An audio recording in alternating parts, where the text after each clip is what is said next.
Good morning everyone. Welcome to the English class. I hope you have gone through the poem again. Let's see the exercises from that chapter today. All of you please take your English reader and turn to page number 75. The first is reading comprehension. If you haven't read the poem again, please go to the poem once again and then come back to the exercise. Let's see the first question given there. Question A. Tick the correct option. As an old lady, the poet wants to give back and you are given 4 choices. Money to her kids, happiness and joy to her kids, peace to her kids, a home to her kids. So, which is the correct option? As an old lady, the poet wants to give back happiness and joy to her kids. She wants to give back all the happiness that their kids gave her when they were growing up and she was raising them as a parent. Question number 2. The poet will bounce on the, is that furniture, bed, carpet or sofa? The poet will bounce on the furniture just like her kids used to do when they were small. Question 3. When her kids find the poet getting into mischief, they will, is it punish her, run after, shake their heads or laugh at her? When her kids find the poet getting into mischief, they will shake their heads. At dinner time, the poet will throw food around, not eat the food her kids cook or sing for the kids. At dinner time, the poet will not eat the food. Let's see the next one. The poet will throw away her socks so that she can, watch TV, play in the mud and get dirty, stick them together and wash them. The poet will throw away her socks so that she can play in the mud and get dirty just like her kids when they were small. Question 6. When the poet goes to sleep, her kids will feel, is it unhappy, delighted, relieved or surprised?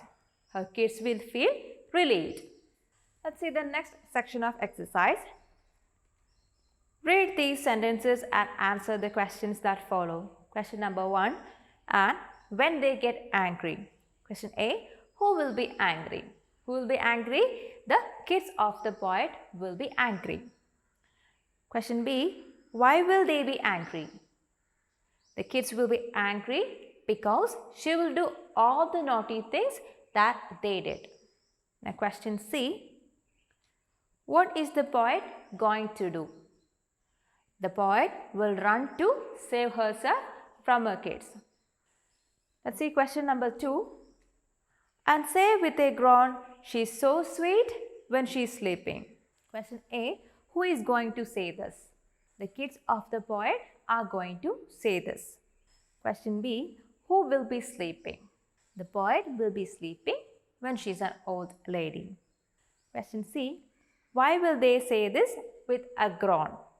The kids will say it with a groan because she was a big trouble to them when she was awake. And now that she is sleeping, she looks so sweet that they can't be angry anymore. Let's see the next section of exercise. Section C. Answer these questions. Question number 1. What does the poet want to pay back? The poet wants to pay back all the joy her children gave her when they were young by staying with them in her old age. Now, question number 2. What does she want to do when her kids will be on the phone? When her children are on the phone, she'll get into things like sugar and bleach. Question number 3. How will she react to her children's cooking? When her children cook dinner and call her to eat, she will not eat her green beans or salad or meat. She'll gag on her okra and spill milk on her table. Question 4. How will she watch TV? She'll sit close to the TV and check out what is showing on all the channels. Now let's move on to the next section. This is about think and answer. You can see 3 questions there. Go through these questions carefully. Think about what could be the answers. Pause this video, think about what is the answer for each of these questions and come back. Hope you are done with that. Now let's discuss each of the questions one by one. First one, do you think the poet will bring joy to her kids in her old age? What do you think? I think no, the poet will not bring joy to her kids in her old age. Question number 2. Why does the poet want to do all of these things? I think the poet wants to do all these things to make her children realize they troubled her in exactly the same way when they were young and she had to deal with all their mischief and tantrums. She wants them to go through the same things that she had to face. Now, question 3. Do you do any of the things the poet wants to do when she is old? How do you feel? How do your parents feel? Yes, sometimes I don't like green vegetables and refuse to eat them. I also sit too close to the TV at times. I feel comfortable doing the things I want. Parents don't like this attitude because managing undisciplined and naughty children gets tiring for them. So I hope you're clear with these questions. Now let's move on to the next section. It's about appreciating the poem and the use of repetitions in a poem. So sometimes poets may use repeat words, phrases or lines in a poem. This is to insist a particular point in the poem. And the use of such repetition is called refrain in a poem. And in page number 77, you can see a question. Which of these lines have been repeated in this poem? Is it when I am an old lady and live with my kids, or is it I will drink from the carton and then leave it out, or is it I will thank God in prayer and then close my eyes? So if you have read the poem again and again, you might have noticed the line when I am an old lady and live with my kids. It's given repeatedly. Why the poet repeated the lines in the poem? Why the poet used a refrain here? This is to insist that this lady will do all the mischief that her kids did when they were growing up, and she will do this when she turns old and go live with her children. Now let's see the next question. How many times has the poet repeated this line? So in the poem you can see this line 5 times. So it is repeated. It's given 1 time and then it is repeated 4 times. So the line appears 5 times in the poem. So she has repeated it 4 times. Let's see the next one. Why do you think the poet has repeated this line so many times? You may have more than one answer. Is it to create a pattern, to give rhythm to the poem, to make the idea stronger, or to make the poem interesting and humorous? So why do you think the poet used the lines again and again?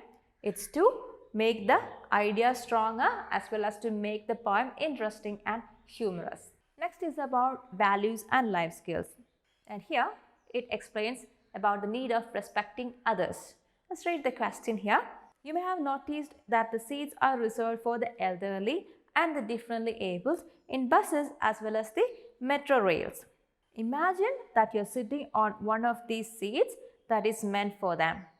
An old lady or a differently abled person gets on the bus and stands before you. What would you do? Would you stand up and give the seat to them? Or would you just sit there and watch them standing? Is it a good manner? Is it a way of showing respect? No.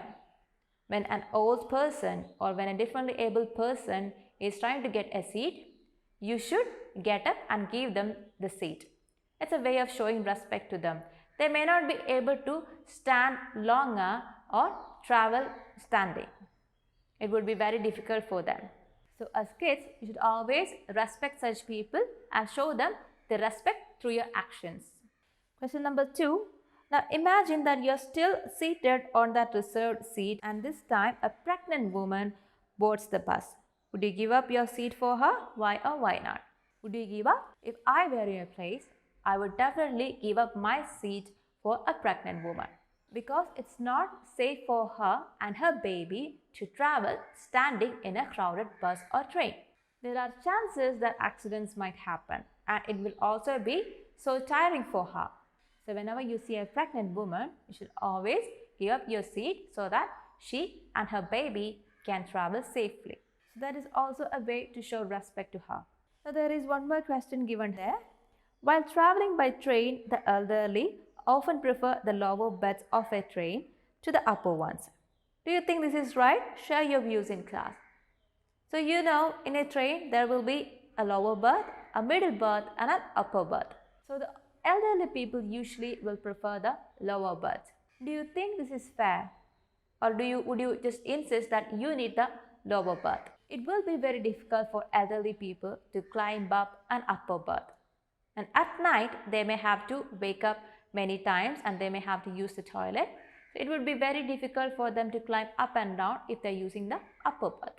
So I would say it's fair to give up your lower berth seat in a train to the elderly people. This is my view. You can share your views by writing it in your notebook. Now the next section is vocabulary and it's about movement words. This poem is full of action words which show movement and bring energy to writing. Unscramble these words to make correct movement words. One has been done for you. So movement words are words which show some action like jump, write, read. These are words which show some action or movement. Here you can see some scrambled words. The letters of the spelling are given in the incorrect order. These are all movement words as well. You have to unscramble each word to find the correct word which would be a movement word. Do this as an activity now. You can pause the video, finish this exercise and come back. Hope you are done with that. Now let's see which are the correct words. So the first one is already given there. It is correctly spelled as bounce. The second one, when it's correctly spelled or when it is unscrambled, it gives the word jump. The third one gives the word trance. Fourth one, write. Fifth one, snap. And sixth one, shake. You can also find out more movement words on your own and write in your notebook. Now, let's move on to the next section, page number 78. It's the writing exercise. It's about poem writing. Choose the correct words to complete this poem. And you are given a choice box there. And the words given there are bag, fly, blue, me and flew. And there is a poem given below. It's an unversed poem. So you have to choose the correct word from the options given here and fill up the blanks given in the poem. Do this as an activity. Pause the video, finish it and come back. Let's see which are the correct words to be used in this. Calico pie, the little birds fly. Down to the calico tree, their wings were blue and they sang tilly-loo, till away they flew. And they never came back to me. They never came back. They never came back. They never came back to me. Hope you got all the answers correct. Now below that you can see an exercise. This one you have to do as an activity for the day. Let's read the question. Now write a poem on a bird of your choice. You could follow these steps. Think of your favorite bird and why you like it. Write down ideas for lines or couplets that rhyme. Write down keywords that will help you remember all the points you want to include. You could use opposites, put your ideas in an unusual place and use funny words. So this one is an exercise which will give you a practice on poem writing. I know some of you are great in writing poems. So this one you have to think of your favorite bird. It could be any bird which you like. It could be a peacock, it could be a parrot, anything you like. And you have to write a poem about that bird. You can use the given set of instructions here and complete the activity in your notebook. And below that there is this My Word Bank exercise. You have to write the new words that you have learned in this poem. So you might have come across some new words. So you have to write these new words in the space provided here. Get to know the spelling, get to know how to pronounce these words, and also you should know how to use these words in a sentence. So right now we have come to the end of this chapter. I hope the chapter and the exercises are clear to you. We'll meet in the next class with a very new chapter. Till then, bye.